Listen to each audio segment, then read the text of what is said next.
Parabéns, querido tricolor, mais um ano de vida para nós. O Fluminense faz aniversário e, como presente, recebe o Cuiabá como adversário no Campeonato Brasileiro. Hoje tem jogo do Fluminense, hoje tem jogo do Brasileirão.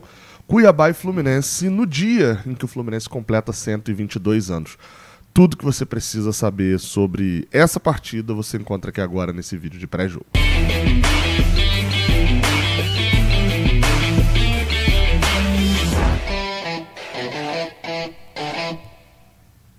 Seja bem-vindo, você guerreira de todo o Brasil, de todo mundo. Aqui é o canal Raiz Tricolor. Eu sou o Gabriel Amaral, eu sou jornalista, sou tricolor. E esse daqui é o pré-jogo de Cuiabá e Fluminense, hoje no dia 21 de julho de 2024. Jogo às 8 da noite, tá? Às 8 da noite no horário aí de boa parte do Brasil. Estou aqui em Cuiabá e aqui o jogo é às 7 da noite. Aqui em Cuiabá, no Mato Grosso, tem uma hora a menos ali no fuso horário. Transmissão do jogo, portanto, aí para você que está no Rio, para você que está no resto do Brasil, 8 da noite, ok? Transmissão do Premiere e do Sport TV. Mas claro, eu e o Fio estamos aqui em Cuiabá, o Lessa está de casa, o Cauã está de casa, faremos aquela super transmissão que você está acostumado, direto do estádio, sempre que possível a gente está. Todo jogo tem pelo menos uma pessoa representando a jornada KTO 1902. Então a gente agradece aqui também o apoio que vocês têm dado, beleza? A partir das 18 horas, 2 horas antes da partida, a gente já está ao vivo aqui no Raiz Tricolor e lá também no Jornada KTO 1902 para fazer aquela super transmissão, pré-jogo e tal, análise, debate e, claro, narração com muita emoção. Esse é o 7º confronto entre Cuiabá e Fluminense. Cuiabá é muito novo, está na Série A, jogando agora a sua 4ª Série A do Campeonato Brasileiro. São 4 vitórias nossas, um empate e só uma derrota, que foi justamente o último confronto. Uma derrota por 3-0 aqui na Arena Pantanal, com o Fluminense escalando o time reserva por conta ali da antivéspera, né, da final da Libertadores. E, cara, se a gente veio aqui da última vez na final da Libertadores, com todo um contexto onde tomaram 3-0, preocupava, mas preocupava muito mais em relação à atuação do que necessariamente um resultado ali no Campeonato Brasileiro. O cenário nesse momento é completamente diferente. O Fluminense teve alguns resultados nesse sábado que importaram, na verdade, mais especificamente a derrota do Criciúma para o Flamengo. Foi um resultado bom para o Fluminense, ruim para os tricolores, mas bom para o Fluminense, porque não era interessante o Flamengo ganhar, né? Os outros 2 jogos do sábado não interessavam muito, só interessavam mais a parte alta da tabela. Mas eu já venho falando isso há um bom tempo, cara, e olha quanto tempo que eu venho falando. A gente não tem como falar de resultado dos adversários muito bem assim, enquanto o Fluminense não ganhar um jogo. O Fluminense precisa ganhar um jogo. Se ganhar o jogo de hoje, finalmente sairá da lanterna do campeonato. E sairá 100%, porque o Atlético Goianiense, que é quem está logo à frente, tem 11 pontos, o Fluminense tem 8 pontos. Se ganhar, precisa ganhar por 2-0 ou então por 4-3, enfim, mas precisa ganhar por 2 gols de diferença. Ganhou, está na 19ª posição, ultrapassa a equipe do Atlético Goianiense, que tem um jogo a mais que o Fluminense nesse momento. Então é só bom lembrar, né? O Atlético Goianiense joga nessa semana também, enfrenta o Fortaleza. E claro, se o jogo até é lá em Fortaleza, e claro, então se o Dragão ganhar ou empatar com Fortaleza, o Fluminense não sai da lanterna. Mas precisa ganhar um jogo, cara. A gente, mais do que sair da lanterna, a gente precisa pontuar. A gente tem uma média de 1 ponto a cada 2 jogos, gente. Quando uma média esperada para o Fluminense nessa temporada, que seria brigar por vaga na Libertadores, vai lá, talvez a média esperada mais baixa ali, era justamente de em 2 jogos a gente fazer 4 pontos. A gente tem feito 1. Naquela tabela planejada, né, que eu fiz para a gente conseguir escapar e chegar à pontuação que, enfim, seria necessária, a gente começou ela contra o Criciúma, a gente previu uma vitória, acabou rolando um empate. Agora contra o Cuiabá também previu uma vitória, são adversários diretos. Então vamos tentar buscar esses 3 pontos. O público aqui deve ser interessante. Estive hoje, muito obrigado, inclusive, aos 2 amigos aqui, ao Gelson, que deu aquela moral numa carona, dando uma volta aqui na cidade também. Recebeu eu e o Fio muito bem. Ele deu uma volta lá na Arena Pantanal. É um estádio bem legal, assim, do lado de fora, estacionamento abertão, ficou a galera andando de skate, caindo de rolemã, tudo em volta ali nas áreas de estacionamento. Mas o que eu queria falar sobre especificamente o jogo é que vai ter muita torcida do Fluminense, a galera da Flu Cuiabá, da Flu Pantanal, tá todo mundo reunido aqui também para poder ter um bom público, mas mais do que isso, o público do Cuiabá não deve ser aquele público tão grande. Então o Fluminense tem a chance sim de sair daqui com os 3 pontos, como aconteceu em 2022, quando ganhou jogando mal, mas ganhou no último minuto com o gol do Paulão contra, né? Então o jogo de hoje é a hora da gente pontuar. O primeiro primordial de tudo é a hora de ganhar o jogo. A torcida do Fluminense já chegou num limite que já extrapolou o limite e já ultrapassou o limite especial, né? Agora, a gente tem motivos para acreditar que a gente vai ganhar um jogo, mesmo sem ter ganhado desde abril, né? Do jogo contra o Vasco. E eles estão aqui agora no Bola e Campo. Vamos lá, cara. Vou botar aí na tela as escalações prováveis para a partida. Mais uma vez, só para poder lembrar, escalações prováveis, ok? Então não estamos falando aqui da escalação confirmada, do Mano Menezes já escalou, olha só quem o Mano Menezes já divulgou. Não, nem ele e nem o Petit, né, que é o treinador ali da equipe do Cuiabá. Vamos lá, as escalações estão aí na tela. Fábio no gol, Samuel Xavier na lateral direita, Thiago Santos e Thiago Silva fazendo sua estreia hoje na zaga. Tá aí o primeiro motivo para a gente acreditar realmente na vitória. E na lateral esquerda, Diogo Barbosa. Lembrando que o Marcelo não viajou aqui para Cuiabá, segue fora por questão de lesão. No meio de campo, André Martinelli, mantido como titular, mesmo com a recém-subida de produção do Alexander. Ganso, John Arias, Marquinhos e a volta de Germancano, assim como a volta do John Arias também, né? Então, assim, eu acabei de te dar 3 bons motivos para acreditar, 3 motivos que não vinham jogando. Estou falando de Thiago Silva, de John Arias e de Germancano, sim.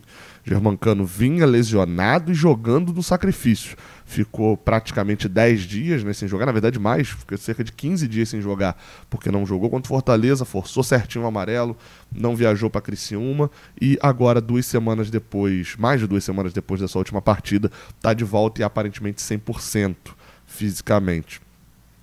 No caso do Thiago Silva, não preciso nem falar, né? O nível técnico sobe muito. E o John Arias, voltando da seleção, é um jogador que pode ser muito interessante. Falando de questões táticas, né? Vale destacar, esse daqui é uma montagem básica do Fluminense. A gente viu em alguns momentos, no primeiro time que o Mano Menezes montou, a gente viu com o Martinelli pela direita, o André um pouquinho mais centralizado, e essa peça aqui da esquerda era o Alexander. Não tinha o John Arias. Agora, tendo o John Arias, ele jogou assim na seleção colombiana. Pode ser que o Fluminense jogue com um famoso losango ali no meio de campo, com o Ganso um pouco mais perto do gol. O Mano Menezes já falou que não quer ele enfiado dentro da área, mas também não quer ele vindo buscar bola aqui no campo de defesa. Quer ele na área de ação dele, que é justamente esse terço do campo aqui, ó. Tá vendo que o campo está dividido em 3 partes, né? Tem essa parte aqui, aí tem a linha pontilhada, tem a parte do meio. A área de domínio do Ganso é essa aqui, ó. É aqui onde ele brinca.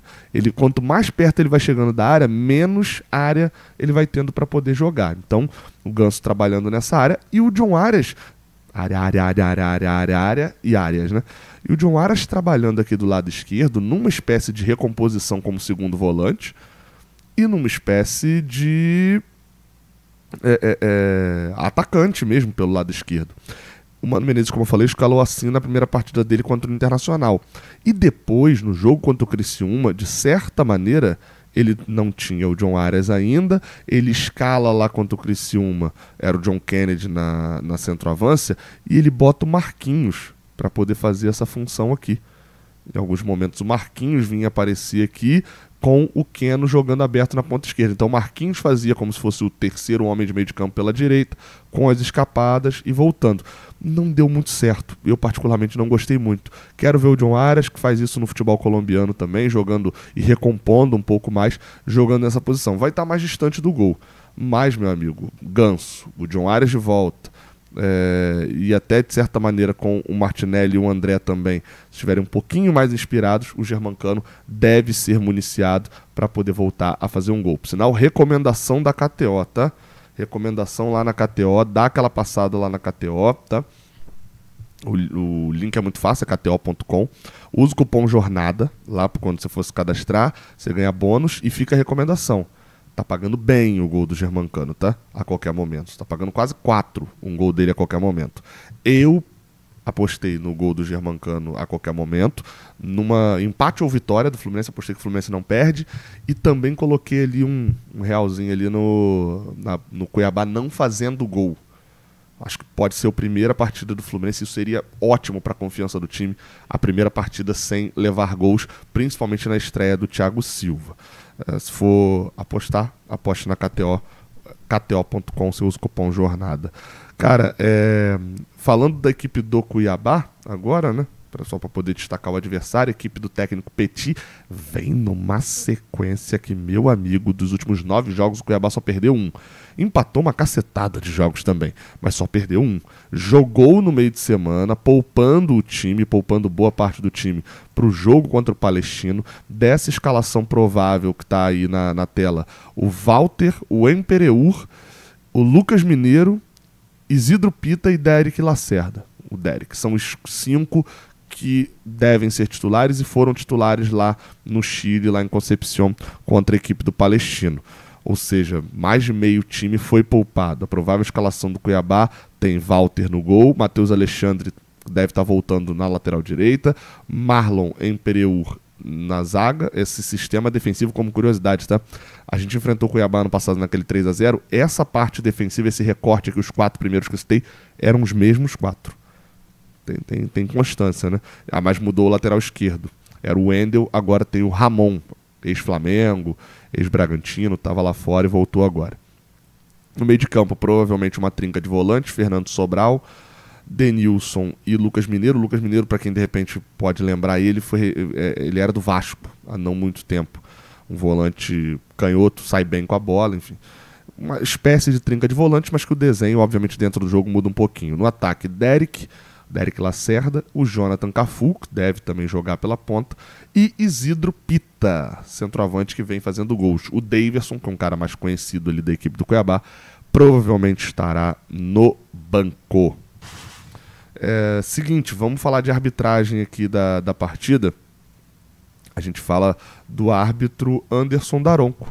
Curiosamente, ou nem tão curiosamente assim, Anderson Daronco apitou o último jogo do Fluminense. Ele não apitou a última rodada porque o Fluminense teve seu jogo adiado contra o Atlético Paranaense. Mas o último jogo do Fluminense, que foi contra o Criciúma, foi apitado pelo Anderson Daronco.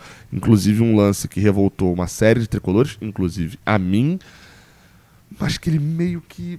Ele acertou, é difícil, é uma merda ficar admitindo. E olha, não vai ser eu que vou defender o Anderson Daronco, mas ele dá uma falta no último minuto que poderia ter... Era uma vantagem para o Fluminense, só que ele dá o amarelo. E na regra tá lá que se ele deu a falta e vai dar cartão amarelo, ele não pode dar vantagem. Porque imagina se esse jogador já tem amarelo. Um exemplo maluco, tá? Ele deu a vantagem e o jogador do Criciúma já tinha amarelo. Aí o Fluminense dá o tapa na frente, cruza a bola na área, cabeçada do Cauã Elias. Esse jogador que já tinha amarelo e que era para ter sido expulso já, ele salva em cima da linha e joga para escanteio. Aí o Daronco vai lá, agora sim, parou o jogo, deu a vantagem, ele puxa o amarelo e dá um amarelo e dá vermelho, por uma falta que já tinha... Deu pra entender? Ele teria influenciado na frente. Então, de certa maneira, ele acertou, mas 42 jogos de Anderson Daronco, né, cara? É o árbitro em atividade que mais apitou jogos do Fluminense, ninguém aguenta mais, né? Ninguém aguenta mais. Falo isso sobre arbitragem o tempo inteiro aqui, cara. Eu quero reclamar de pessoas novas. Eu não quero ficar reclamando das mesmas pessoas para sempre. Eu quero reclamar, me dá um árbitro novo. Vai ser ruim, provavelmente vai ser ruim porque a CBF forma árbitros ruins. Mas me dá uma reclamação nova. Não vai ficar reclamando das mesmas pessoas o tempo todo, não. É isso então, tá, galera? Deixa o like aqui embaixo se você gostou desse vídeo. Se inscreve aqui no Raiz Tricolor. Venha fazer parte desse super grupo de inscritos aqui no YouTube. Claro, comenta aqui embaixo. Comenta aí teu palpite pro jogo. Tamo junto. Até a próxima. Valeu.